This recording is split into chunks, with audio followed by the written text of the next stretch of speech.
தாயே. கண்ணோடு இமையாய் சுகமான சுமையாய் இரு கையில் ஏந்தி தாலாட்டுவேனே. காற்றோடு தலை கோதி நதியோடு தவழ்ந்து உயிரோடு உயிராக உறவாடும் அழகே.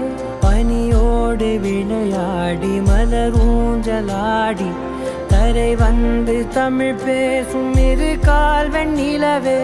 சிறகாக உன்னை நான் ஏந்தி செல்வேன்.